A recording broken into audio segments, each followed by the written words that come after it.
Hi, welcome, and thank you for continuing on this journey of reflection, discovery, mindfulness, and hopefully periodic respite from the stress and uncertainty of this time in our collective history and our personal lives. I know that I continue to be grateful for the presence of community, even virtually, as we are all navigating together this unfamiliar terrain. In the continuing observance of the milestone of a year since this all began, I vividly remember invoking the images and symbolism of Passover from last year as a kind of lifeline in the early days of pandemic life. We were all searching, groping, grasping for any perspective, any bit of wisdom, anything familiar that we could hold on to for assurance, for comfort, for a sense of ballast in what felt like a raging sea of fear, anxiety, and even horror at all we saw unfolding around us and around the world.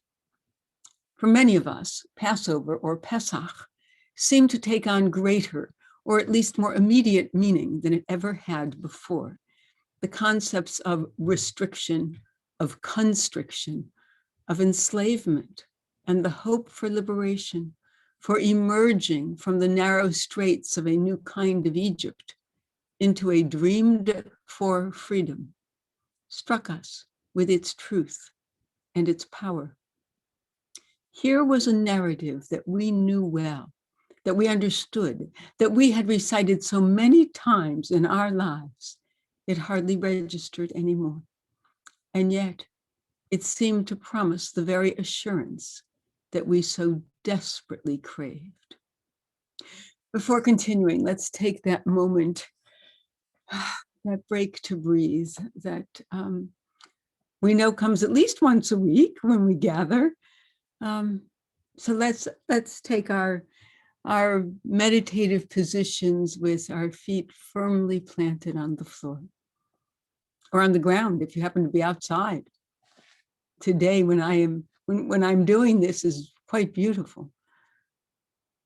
Let's sit attentively, and yet with a certain ease, and our hands in our laps, hopefully open, unclenched, unclench our shoulders, our necks, our stomachs. And I always automatically close my eyes. It seems to create a certain space within, uninterrupted by the externals that distract us so easily and incessantly. So let us just take a big, deep, diaphragmatic breath.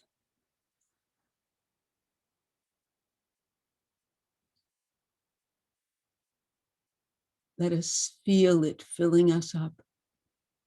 Let's hold that fullness.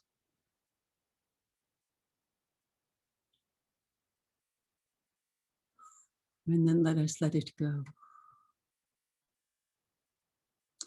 I was reading, some of you may have seen it, that when we don't breathe with our whole apparatus, our whole breathing apparatus, which involves the diaphragm, we are not getting the maximal benefits of actually breathing, which seems almost something we do thousands of times a day. We tend to do it very shallowly. So let's, in these few moments, we can be aware and mindful and take those deep, beneficial breaths. Deep down, we can feel our chests expand, even our backs expand. The breath goes all the way in, down to our waists, down to our hips. Let us imagine it going all the way down to our toes.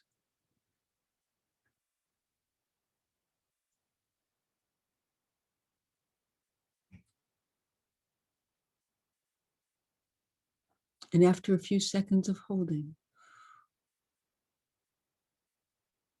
we can let it out quickly on a slow exhalation. I sometimes like to just kind of blow it out, gently, gently, until there's nothing left. And I can pause for a couple of seconds before breathing in again.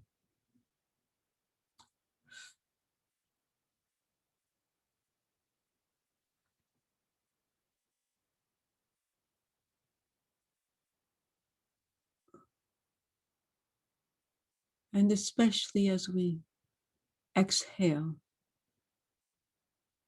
let us be aware that we are releasing all those places in our bodies where we hold on.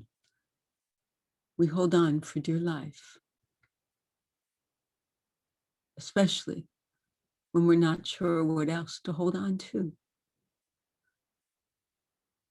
Right now, in this special, sacred place, let us let go. Let us trust that we can go off guard for a few moments, and that both we and the world will be there at the conclusion of our short time together. One more breath for now.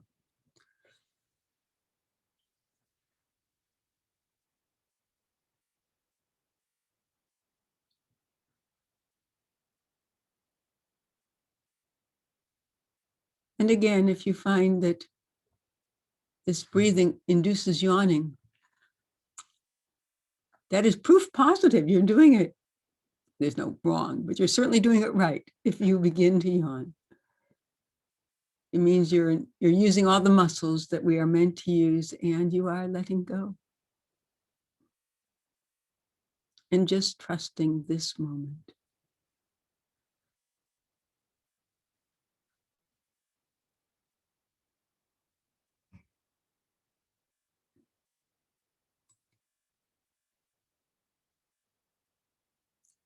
I remember as well how quickly we, as a Jewish community, pivoted in our Pesach plans from large gatherings of family, friends, and community to single or double or nuclear family experiences, often Zooming with others or FaceTiming, but having the truly strange experience of an alternative Seder from any we had ever known.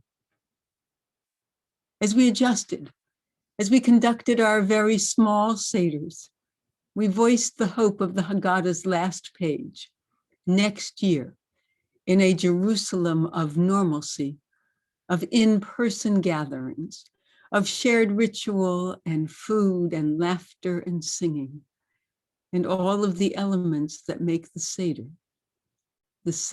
of our memories and our devotion.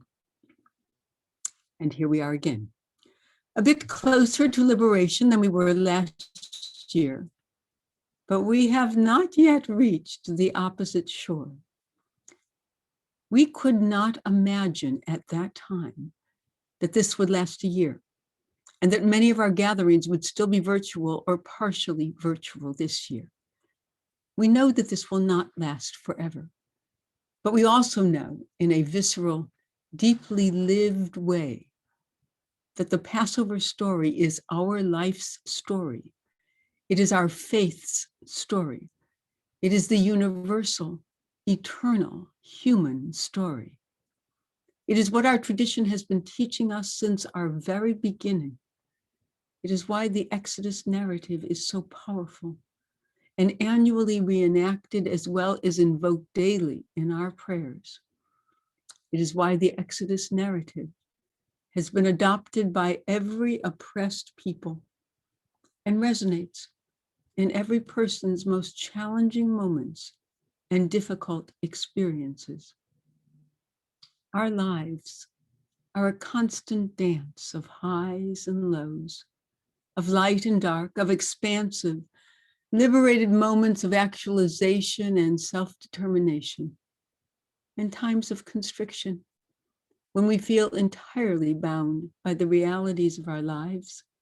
Even the positive realities can at times feel entirely restrictive and servile.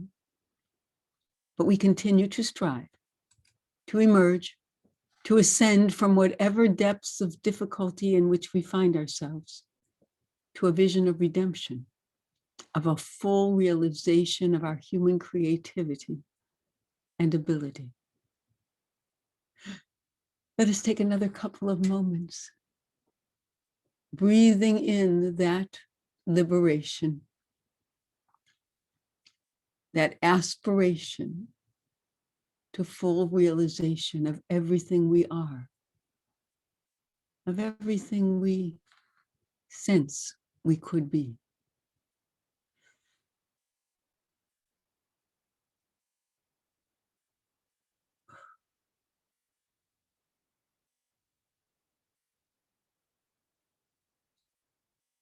If it helps, we might imagine that we are breathing in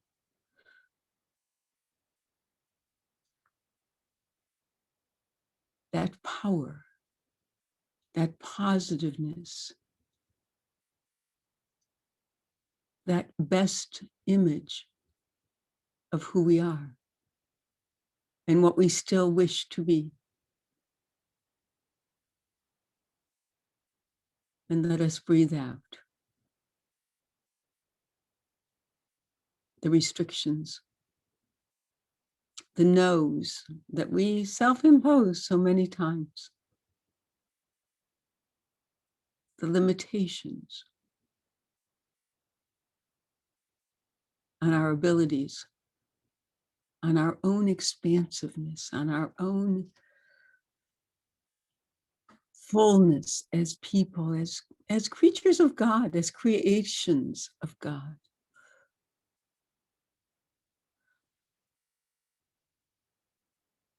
We breathe in the potential. We breathe out the denial.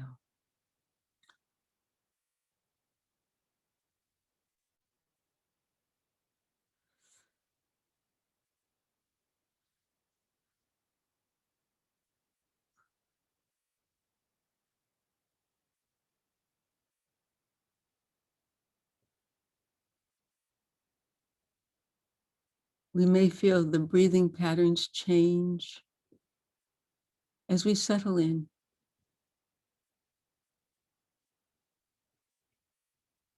If external thoughts of what is waiting for you, what you're worried about, what happened yesterday, or the preparations you still have to do for Passover, if any of that intrudes, just say, hi, intrusion.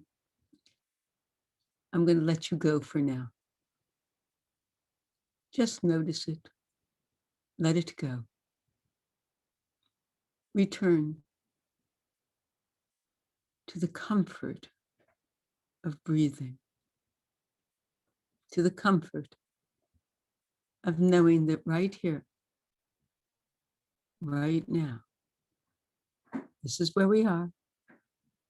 This is what we're doing.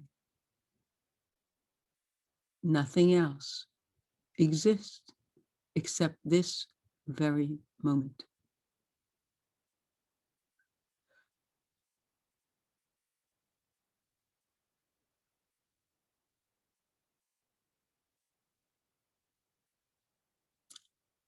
It is hard to imagine Passover occurring in any other season. It is the quintessential spring holiday. It is about the birth and renewal of our people, of the earth, and of freedom from oppressive power. As Rabbi Mordechai Liebling reminds us, the Exodus story is wrapped in the symbolism of birth. It begins with the midwives saving the Jewish babies. Moses is withdrawn from the water. Egypt is Mitzrayim, in Hebrew, the narrow place, understood as the birth canal. We come through the waters of the sea, to be born. The number 40 is also about birth. The gestation period of a baby is counted as 40 weeks. Thus the symbolism of 40 days on the mountain and 40 years in the desert.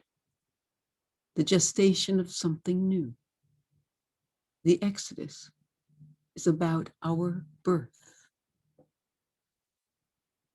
We passed the 40th week of the pandemic almost 3 months ago.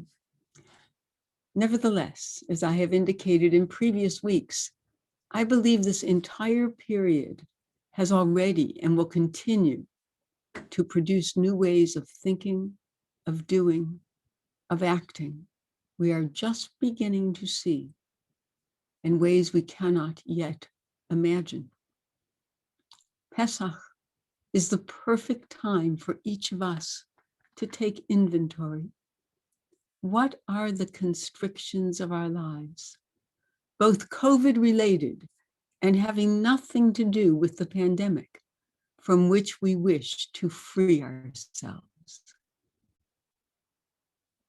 For me, this is the ultimate redemptive question of this pandemic. What have we learned that can benefit us, what have we learned that can benefit us as we move out of pandemic mode and into a new reality forged from its restrictions and its lessons? What can we leave behind forever? What do we want to take with us, but in somewhat altered form? What oppressive behavior, materials, conditions do we want to eliminate from our life's experience? A year ago, the story of the Exodus spoke to us of survival, of living with fear, anxiety, and uncertainty, and finding the strength to go forward, to persevere and not give up. This year, the story speaks to us again and asks us to reflect. What does freedom mean this year? And what more do we want it to mean? The Israelites left an entire culture behind them. A culture of death and hierarchy, of pagan worship and oppression of the weak by the strong. They left it all behind and created a faith of almost diametric opposites. They created a culture that reveres life and equality, that lifts up the oppressed, and does so in the name of a single God. Let us breathe. Let us breathe in that miracle of transformation of a slave people into a people of faith that has endured and survived. And more than that, has ennobled all of humanity with extraordinary ideas of freedom and justice, of righteousness, and the dignity of every child of God.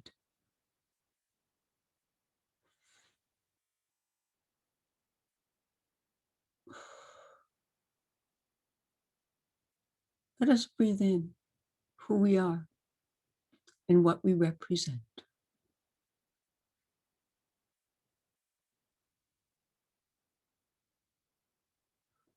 And let us breathe out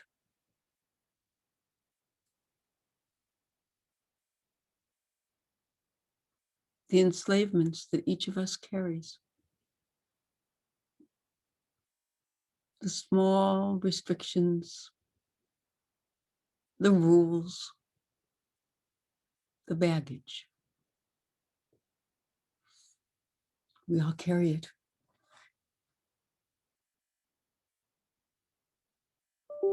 We hardly recognize it anymore. But perhaps this pandemic is a reset for us, an opportunity to look carefully at the burdens that have outlived their usefulness, that we could let go and never miss them.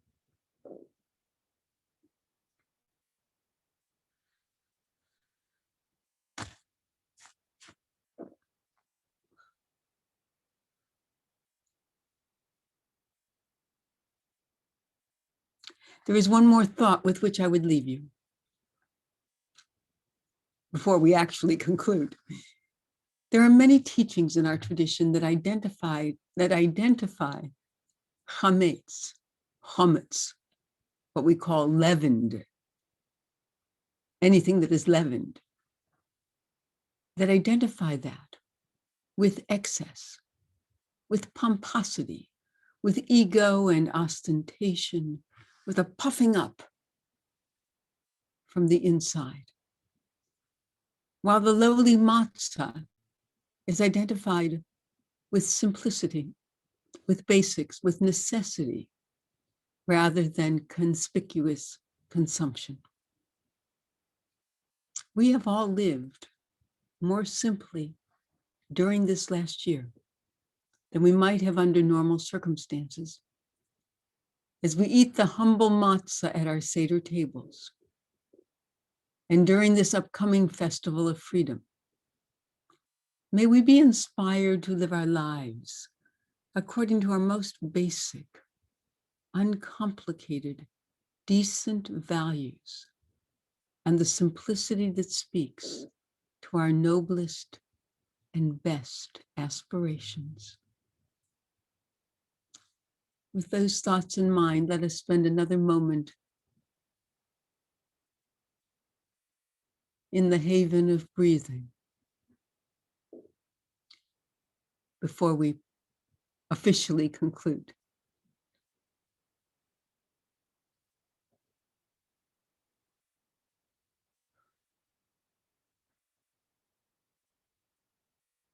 I love the contrast of the simplicity of matzah, the humble nature of matzah, compared to the more exalted, so shall we say, the more complicated bread or leavening or anything that rises with an intent to impress.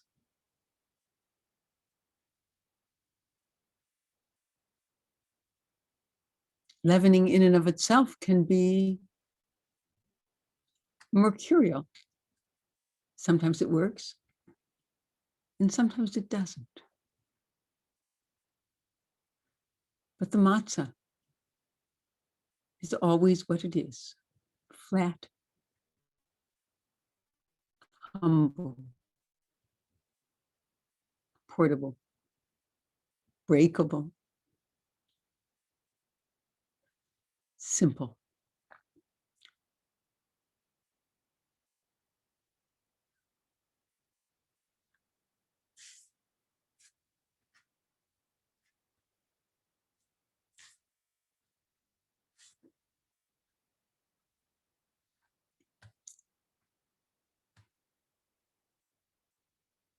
There is a poem by Mary Oliver entitled "Simplicity is Freedom" that has actually been incorporated into Haggadahs, alternative Haggadahs, creative Haggadahs, as part of the story of the bread of affliction, the simple bread. that our ancestors carried with them when they left Egypt. When I moved from one house to another, there were many things I had no room for. What does one do? I rented a storage space and filled it. Years passed. Occasionally, I went there and looked in, but nothing happened, not a single twinge of the heart. As I grew older, the things I cared about grew fewer, but were more important. So one day, I undid the lock and called the trash man. He took everything. I felt like the little donkey when his burden is finally lifted. Things, burn them, make a beautiful fire. More room in your heart for love, for the trees, for the birds who own nothing, and the reason they can fly. I wish you a Zisen Pesach, Pesach of renewal, of restoration, of freedom, of increasing liberation. May you be healthy. May you be strong. May you be safe. And I look forward to seeing you again next time. God bless. Chag Sameach.